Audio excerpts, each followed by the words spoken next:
नमस्ते दोस्तों, यह कहानी है भगवान कृष्ण की प्रिय भक्त कर्माबाई की।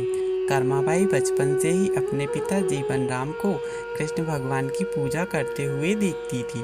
वह कभी भी कृष्ण भगवान को भोग लगाए बिना भोजन ग्रहण नहीं करते थे। जब कर्माबाई 13 साल की थी तब एक दिन जीवन राम को तीर्थ पुष्कर स्नान के लिए जाने की इच्छा हुई। साथ में उनकी पत्नी ने भी पुष्कर स्नान की इच्छा प्रकट की। जीवन राम अपनी बेटी को भी ले जाना चाहते थे, लेकिन दुविधा यह थी कि अगर वह सब घर छोड़कर चले गए तो भगवान कृष्ण को भोग लगाएगा कौन। तब जीवन राम ने इस नित्यकर्म की जिम्मेदारी कर्माबाई को सौंपी और कहा कि देखो बेटी कर्मा, सुबह भगवान कृष्ण को भोग लगाने के पश्चात ही तुम भोजन ग्रहण करना। कर्मा ने भी अपने पिता की हाँ में हामी भर दी। अगले दिन सुबह कर्माबाई ने उठकर सबसे पहले गुड़ और घी डालकर बाजरे की खिचड़ी बनाई और भगवान कृष्ण की मूर्ति के सामने रख दी और बोली, भगवान मैंने आपका भोग रख दिया है, आपको जब भूख लगे तब खा लेना, तब तक मैं घर के काम पूरे कर लेती हूँ। इतना कहकर कर्मा अपने घर के काम में जुट गई।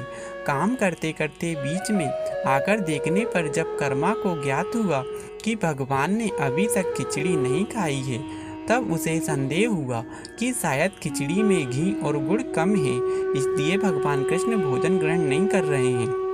तभी कर्माबाई ने खिचड़ी में थोड़ा गुड़ और घी मिलाया और मूर्ति के सामने बैठ गई। वह बोली, भगवान मेरे पिताजी जब खिलाते हैं तब तो आप खा लेते हो, तो अब आज क्या हुआ है? और अभी तो मेरे पिताजी बाहर गए हैं, उन्हें आने में बहुत दिन लगेंगे, तब तक आपको भोग लगाने की जिम्मेदारी मुझे दी गई है, इसलिए जब तक आप भोजन नहीं खाओगे मैं भी नहीं खाऊंगी। इस तरह जिद पर अड़ी नन्ही कर्मा की प्यारी बातों से भगवान कृष्ण का सिंहासन डोल गया और फिर मूर्ति में से आवाज आई, बेटी कर्मा तुमने पर्दा तो किया ही नहीं, तो मैं भोजन कैसे ग्रहण करूं? तब कर्माबाई ने मूर्ति के आगे अपनी चुनरी का पर्दा किया और कुछ ही समय में कृष्ण की मूर्ति के सामने रखी खिचड़ी खाली हो गई।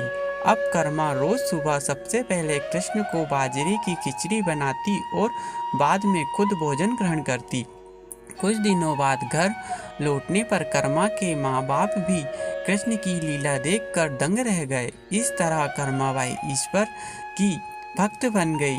अपने जीवन की अंतिम दिनों में कर्माबाई भगवान जगन्नाथ की नगरी जगन्नाथपुरी में एक कुटिया में बस गई थी।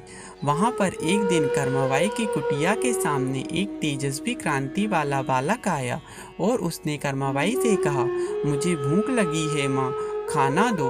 उस वक्त भी कर्मा अपने भगवान कान्हा को खिचड़ी का भोग लगा रही थी। कर्मा ने उस बालक को भी खिचड़ी खिलाई। उसके बाद से वही बालक हर रोज कर्मा के हाथ की खिचड़ी खाने आता रहा। यह सिलसिला कई वर्षों तक चलता रहा। वह बालक कोई और नहीं, स्वयं जगन्नाथ भगवान थे, क्योंकि जिस दिन कर्माबाई का देहांत हो गया था उस दिन जगन्नाथ भगवान की मूर्ति से आंसू बह रहे थे और उसी रात मंदिर के पुजारी के स्वप्न में जगन्नाथ भगवान आए और अपने दुखी होने का कारण बताया कि उनकी परम प्रिय भक्त कर्माबाई गोलोक सिधार गई है।